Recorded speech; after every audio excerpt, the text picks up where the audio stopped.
हमारे पास कितने शरीर होते हैं पहले ये जानो। कितने आप लोगों के पास शरीर कितने हैं? जोर से कितने शरीर हैं आप लोगों के पास? पीछे वाले भैया, दाढ़ी वाले भैया और मूंछों वाले ध्यान से सुनो प्रभु। हाँ मैया ओ हरी पीली नीली गुलाबी बैठो मेरी माँ। हमारा शरीर हमारे पास कितने हैं भैया? कितने शरीर हैं आपके पास?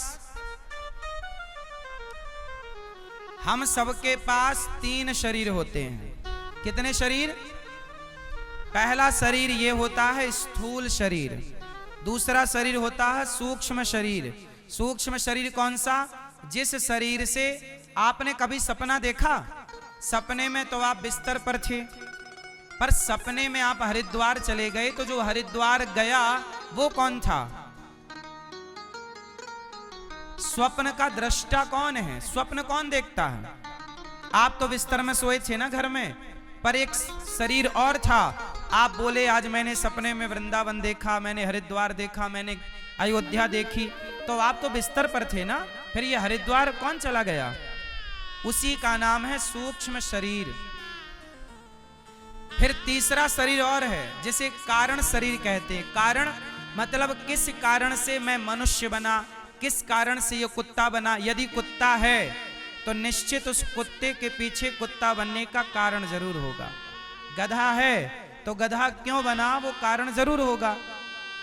बिल्ली है तो आप स्त्री बनी तो कारण जरूर होगा कि आप स्त्री क्यों बनी। तो वो कारण को कारण शरीर कहते हैं। तो कारण शरीर 1, सूक्ष्म शरीर 2 और स्थूल शरीर 3 शरीर होते हैं हमारे पास। बात समझ में आई कि नहीं? अब सुनो, जब हम मरते हैं तो हमारा स्थूल शरीर चिता पे जलता है। ये शरीर चिता पर जल के समाप्त होगा, लेकिन सूक्ष्म शरीर कभी नहीं जलता। सूक्ष्म शरीर 4 चीजों से मिलकर बनता है। स्थूल शरीर 5 चीजों से मिलकर बना, पृथ्वी जल वायु अग्नि आकाश। पर सूक्ष्म शरीर कितनी चीजों से मिलकर बना? 4। कौन कौन सी 4? मन, बुद्धि, चित्त, अहंकार। ये अंतःकरण चतुष्टय को ही सूक्ष्म शरीर कहते हैं। ये 4 हैं। कबीर जी क्या कहते हैं? माया मरी ना मन मरा, मर मर गया शरीर, आशा तृष्णा ना मरी, कह गए दास कबीर। ये जो सूक्ष्म शरीर है, हमारा मन कभी नहीं मरता। ना तो मन मरता है, ना तो मन का पेट भरता है। ना ये भराऊ है, ना ये मराऊ है। ना मरता ना भरता। ये परेशान करता। इसीलिए कहता हूं कि मन को भगवान की ओर मोड़ दो, कंट्रोल हो जाएगा। तो हमारा जो सूक्ष्म शरीर है वही यमदूत आते हैं ना, किसे पकड़ कर ले जाते हैं? उसी सूक्ष्म शरीर को पकड़ कर ले जाते हैं। और यमराज जी जब ले जाते हैं तो ऊपर हिसाब होता है आपका। आपने कितने पाप किए, कितना पुण्य किया, ईश्वर के यहाँ सब रिकॉर्ड है। एक एक दिन का, एक एक सांसों का, एक एक। मेरे मालिक की दुकान में सब लोगों का खाता, किसी को कौड़ी कम नहीं देता, किसी को दमड़ी ज्यादा, समझदार तो चुप रह जाता, मूर्ख शोर मचाता। मेरे मालिक की दुकान में क्या राजा क्या संत गृहस्थी, क्या राजा क्या रानी, प्रभु की पुस्तक में लिखी है सबकी कर्म कहानी। वो ही सबके हिसाब लगाता, वो ही सबके जीवन बनाता, वही सब बनाता है, वही हिसाब लगाता है। आपने जो पाप किया वो अलग किया जाएगा। जैसे आप लोग फसल आने पर छानते हो कि नहीं? क्यों मेरी माँ? माटी माटी फसल की अलग करती हो, दाने अलग करती हो। अभी गेहूं को आपने क्या किया? साफ सफाई की कि नहीं गेहूं की? माटी अलग, कंकड़ अलग और उसका दाना अलग। उसी तरह आपके पाप अलग किए जाते हैं, पुण्य अलग किए जाते हैं। अच्छा ये बताओ, जब आपके पाप पुण्य अलग अलग किए जाएंगे तो आप लोगों के पाप ज्यादा होंगे कि पुण्य? आपको क्या लगता है? क्या अनुमान है आपका?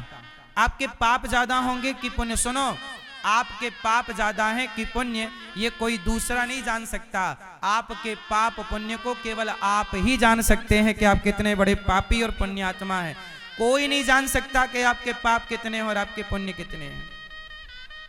बताओ, आपके पाप ज्यादा हैं कि पुण्य?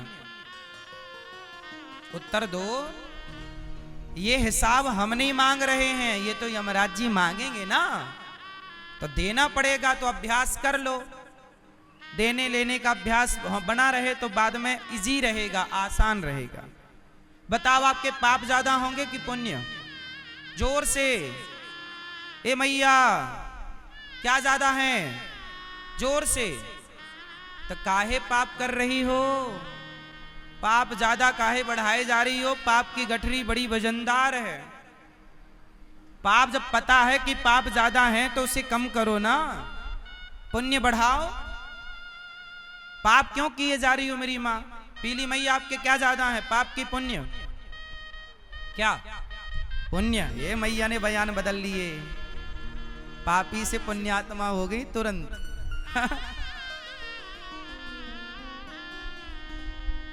दिन भर जो चुगली करती हो सास की और बहू की, ये पाप ही तो कर रही हो। चुगली करना कौन सा पुण्य है? दिन भर सुनती हो बुराइयां, दिन भर बोलती हो उल्टा सीधा, ये पाप ही है। सुनना भी पाप है, गलत सही सुनना। भागवत सुन रहे हो आप, पुण्य है, पर आप किसी की निंदा सुनो, पाप है।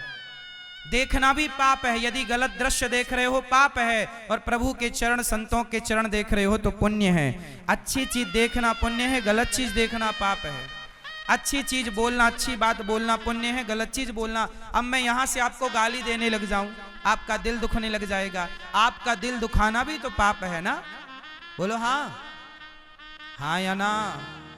फिर इसलिए बोलो, यदि पहले तुम तौलो फिर मुख को खोला करना। पुष्प नहीं बन सकते हो तो कांटे बनकर मत रहना। बोलने के पहले भी अपने शब्दों को तराजू में तौल लेना चाहिए कि हमारे शब्दों में वजन कितना है। सस्ते शब्द नहीं बोलने चाहिए, थोड़ा महंगे शब्दों का प्रयोग करना चाहिए, क्योंकि वाणी में बड़ी जान होती है। कहते हैं शब्दों में बड़ी जान होती है। अरे शब्द कभी नहीं मरते। बताओ, शब्द मरते हैं? दुर्योधन का कहा आज भी जिंदा है। दुर्योधन ने कहा द्रौपदी आजा मेरी जांघों पर बैठ जा, आज भी उसके शब्द आकाश में ब्रह्मांड में जीवित हैं। कर्ण ने कहा कि द्रौपदी तेरे तो 5 पति हैं, छठा मुझे बना ले, ये तो वैश्या के लक्षण हैं। इन शब्दों का प्रयोग कर लिया तो कर्ण तो गए, पर शब्द जिंदा है। भगवान श्री कृष्ण के वो शब्द जो गीता के लिए कहे गए, भगवान के वो गीता वाले शब्द भी जीवित हैं, आज भी लिखित में हैं। और दुर्योधन के शब्द भी जीवित हैं, कर्ण के शब्द भी जीवित हैं, रावण के शब्द भी जीवित हैं। आदमी मरता है, शब्द थोड़ी मरते हैं। इसलिए आपने कह दिया, आपके पड़ोसी ने, आपकी सास ने एक बार कुछ कह दिया, अब वो सारी जिंदगी याद रहेगा। बहू ने कह दिया, वो सदा याद रहेगा। इसलिए कहता हूं, शब्दों में बड़ी जान होती है, इन्हीं से आरती अरदास और अजान होती है। यही समुद्र के वो मोती हैं जिससे इंसानों को पहचान होती है। आपकी पहचान किससे होगी? आपके शब्दों से। आपके शब्द अच्छे हैं तो आप अच्छे हैं, आपके शब्द बुरे हैं आप बुरे हैं। आपकी कोई कीमत नहीं है। आपके शब्द आपकी कीमत घटाएंगे या बढ़ाएंगे,